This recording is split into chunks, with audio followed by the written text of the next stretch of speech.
Bonjour à tous et à toutes. Aujourd'hui, j'ai envie de vous parler d'une notion qui pour moi va disparaître ou alors n'aura plus vraiment de raison d'exister, et c'est les nations.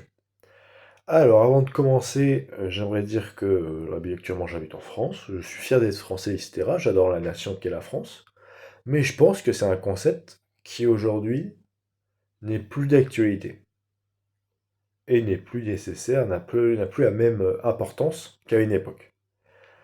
Alors pourquoi je dis ça? Actuellement, la France fait partie de l'Europe et plein de pays se sont regroupés dans différentes organisations. Donc on a dépassé l'époque où la personne qui vivait dans l'Empire ottoman était un autre individu que tu connaissais pas, que tu pensais que c'était un barbare, tu pensais que c'était un qui allait manger tes enfants et tout. On a passé cette époque-là. Et on a même passé l'époque où on pensait que le voisin allemand à côté de la France, il allait venir nous envahir, nous attaquer, etc. On a atteint une paix, ou du moins en Europe, qui fait qu'aujourd'hui, la notion de dire «Ah, je suis français et tout, je vaux mieux qu'un Italien», elle est plus faite par réflexe que par fondement. Disons, enfin, il n'y a jamais vraiment de fondement, mais disons que aujourd'hui, quand on dit «Ouais, de toute façon, les Français ils sont mieux que les Italiens», personne ne te prend au sérieux, puisqu'on considère que, ben voilà, on a tous plus ou moins les mêmes valeurs. Et du coup, je pense que les nations qui se sont construites en défendant des idéaux qui étaient parfois différents, par exemple la nation française, qui s'est construite sur la révolution contre la royauté, qui s'est construite sur une grande royauté qui a duré des années et des années, et qui a été bâtie sur le fait de, bah, on va construire un empire, on va construire un giga royaume, et les gens sous ce royaume, donc sous mon pouvoir, vivront mieux, vivront sous mes lois, qui sont claires et tout, ce sera plus des barbares. Et différents empires se sont faits comme ça, et différents empires se sont battus, pour qu'à la fin, qu'un reste le plus armé militairement, ou la personne qui a envie de s'expandre. Et nous, bah, on a été les habitants de ces empires, on en a profité. Par exemple, en France, on a profité de la tranquillité et de l'aura qu'avait la France à l'international pour développer nos qualités, etc. En gros, on s'est servi de nos nations comme d'un bouclier. Aujourd'hui, la France est dans un cas un peu particulier parce qu'elle fait partie de l'Europe. Et l'Europe, ça fait déjà quelques dizaines d'années, on s'est dit, bon écoute, on est la France, on est un énorme pays d'un point de vue culturel, mais d'un point de vue de l'industrie, d'un point de vue de l'agriculture, on reste un petit pays face aux nouveaux pays qui se sont développés. Je vais prendre un exemple simple, l'Inde, ils sont 1 milliard, en France, on est un peu moins de 70 millions. C'est pas comparable en fait, les deux pays sont pas comparables. Mais pour garder un peu l'avantage, le prestige, pour pas que ben, en fait, l'Empire indien dévore l'Empire français, on a créé l'Europe. Et l'Europe, c'est quoi? C'est un regroupement de petits pays de France qui ont pas une plus grande histoire qu'ailleurs, parce que ben, il y a 2000 ans, il y avait des êtres humains partout, mais qui ont été un peuple conquérant, qui se sont répandus partout, et qui ont une histoire bien plus répandue. Par exemple, la Chine, qui a eu un énorme, très grand empire, etc. Leur histoire est beaucoup moins connue parce qu'on n'apprend pas l'histoire de Chine aux États-Unis, on n'apprend pas l'histoire de Chine en Europe, on apprend l'histoire de Chine en Chine et dans les pays asiatiques. Alors qu'en France, on a expatrié notre histoire avec notre population, avec nos conquêtes militaires, etc. On a été un peuple beaucoup plus conquérant. Et aujourd'hui, la différence entre un Français et un Allemand, franchement, à part quelques lois, on est tous plus ou moins d'accord sur notre vision de la liberté, tous plus ou moins d'accord sur notre vision de nos rapports face à l'argent, du rapport face à la famille, etc. Ça devient, le côté pays disparaît. Et je pense qu'il y a une raison assez simple à ça, et c'est dû au changement démographique de ces dernières années, c'est qu'aujourd'hui, on te parle pas du peuple français contre le peuple allemand, on te parle du peuple oriental contre le peuple occidental, contre les occidentaux.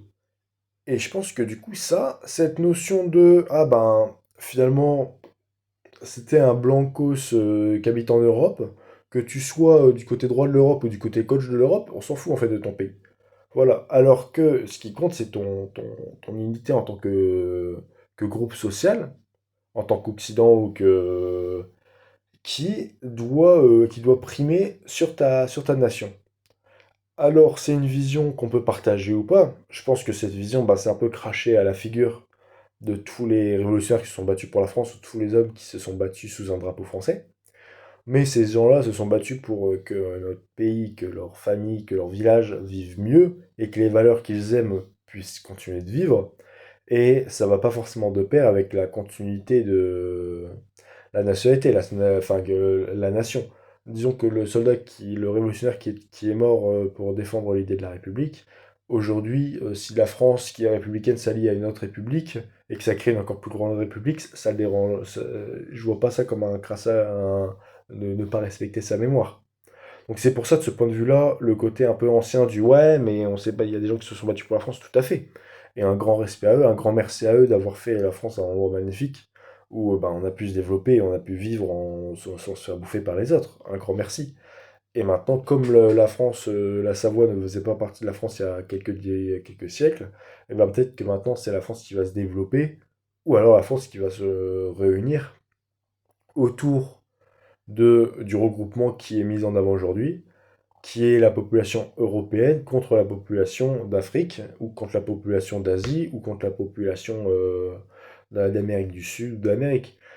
Et je pense que on va arriver face à des pays tellement puissants, par exemple la Chine ou les États-Unis qui sont des très grands pays, que la notion de pays à l'intérieur de l'Europe va petit à petit disparaître pour laisser place à un grand pays qu'est l'Europe et des régions. Par exemple, plutôt qu'avoir les Hauts-de-France, tu auras la Suède, et plutôt qu'avoir la Savoie, tu auras la France. Est-ce que c'est bon, est-ce que c'est pas bon? Aujourd'hui, les idéaux ont fait que on fait des échanges qui sont tous plus ou moins égaux, et que notre relation à l'autre n'est plus dépendante du pays. Qu'est-ce qui fait qu'on est dépendant d'un pays? Petit 1, que tes dirigeants s'inquiètent de la force de ton pays. Or, aujourd'hui, un dirigeant, à l'époque, il y a 200, à l'époque des rois de France, si t'es roi de France et que la France perd du pouvoir, ça t'embête. Si t'es roi de France et que tu fais 50 000 conquêtes et que la population de France triple et que la France devient deux fois plus riche, t'es refait. Aujourd'hui, le président, est-ce que si la France devient deux fois plus riche, est-ce que si la France agrandit son territoire en fois 2, il est refait? Non. Aujourd'hui, on est soumis face à des valeurs qui sortent du côté des nations. Ça devient du capitalisme, ça devient de l'argent, ça devient des libertés, et ça sort du côté national. Donc déjà, les dirigeants ne vont plus forcément se battre pour une nation, ils vont plus se battre pour des idéaux et pour des objectifs personnels, parce qu'aujourd'hui, l'objectif premier, c'est l'argent. Et ensuite, du point de vue de la population, on a passé l'étape un peu de la barbarie, je vais pas appeler ça la barbarie, mais de penser que le voisin allemand, c'est un mec qui va manger tes enfants et qui a des grandes dents et tout. Non, les réseaux ont eu ce bienfait, c'est qu'on a vu que le voisin, en fait, il était comme nous.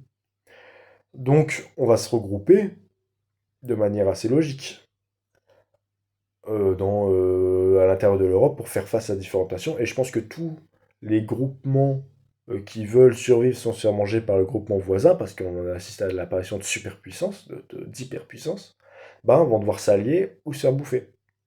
Et voilà, comme ça a toujours été le cas. Sauf que c'est une notion que j'aimerais développer avec vous, c'est est-ce que c'est bien qu'on abandonne la France pour arriver sur un grand pays qui peut faire face à l'Inde, on va dire. La face à l'Inde. Je ne pense pas que l'Inde représente une menace, mais disons que quand on défend la France, quand on le place comme dans le top 10 des pays les plus puissants du monde et tout, c'est grâce à notre histoire. Sauf qu'actuellement, on n'est pas un top 10 dans la production. Peut-être quand pour l'exportation de produits de luxe, on est premier, mais finalement, ça représente une goutte d'eau dans un océan par rapport à tout ce que peuvent vendre certaines industries, etc.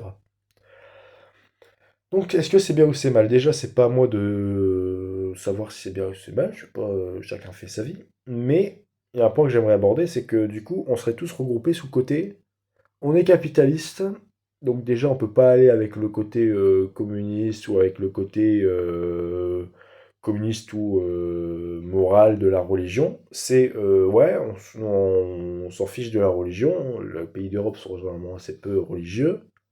Enfin, peut-être croyants, mais ne pas assez peu pratiquants. Donc ce serait un peu, on répartirait le monde en mode, t'as le camp des religieux, t'as le camp des capitalistes, t'as le camp des patriotiques, T'as le camp des superpuissances qui émergent, et t'as le camp des traditionalistes. Donc je fais ça avec ma connaissance géopolitique très très limitée, mais c'est un peu ce regroupement à quoi on peut s'attendre. Et logiquement en France, on ferait partie, de par notre géographie et de par nos alliances, du côté capitaliste. Or, je réfléchissais à ça il n'y a pas longtemps. C'est je disais, est-ce qu'il vaut mieux, si tu croises quelqu'un dans la rue, ou si tu dois vivre avec quelqu'un, est-ce que tu préfères que ce soit le créateur de ce nouvel empire, qui est à dire un empire capitaliste où en gros tu vis comme en France, quoi. En gros, tu vas pas te faire tuer pour ton drapeau, mais tu vas te faire tuer pour gagner des thunes. C'est une vision. Ou alors, est-ce qu'il vaut mieux être avec quelqu'un qui va défendre des idéaux de manière nationale? Et c'est ça qui est complexe, parce qu'à la fois, il nous faut, je pense, enfin, certaines personnes, voilà, je veux pas trop forcément donner mon avis et vous dire quoi penser, mais aujourd'hui, la notion de la France est différente de l'Allemagne et tout, non, aujourd'hui, nos cultures sont mélangées. Là, j'ai mangé italien ces derniers jours, j'ai appris de l'allemand, l'allemand, je comprends, je sais me diriger en Allemagne et tout, c'est pas une autre civilisation. Donc, on est regroupé un peu par le système capitaliste qui régit les marchés ouverts, etc., le libre-échange. Est-ce que le fait d'être uni dans le capitalisme, est-ce qu'il vaut mieux être aspirer à devenir le patron d'une grosse entreprise, d'un mania, d'un empire immobilier, ou est-ce qu'il vaut mieux aspirer le fait d'élever une nation et d'élever son territoire pour qu'il vive mieux et s'en sorte mieux? Et c'est un peu ce à quoi on va être confronté, à mon avis, dans les prochaines années.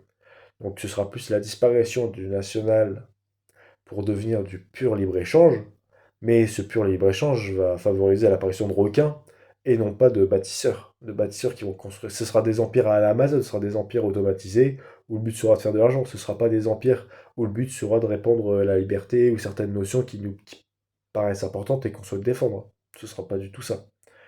Donc voilà, c'est un peu ma vision sur quel sera l'avenir de nos nations actuelles. J'espère que ça vous a plu et n'hésitez pas à donner votre avis en commentaire. Je vous laisse, je vous dis à la prochaine.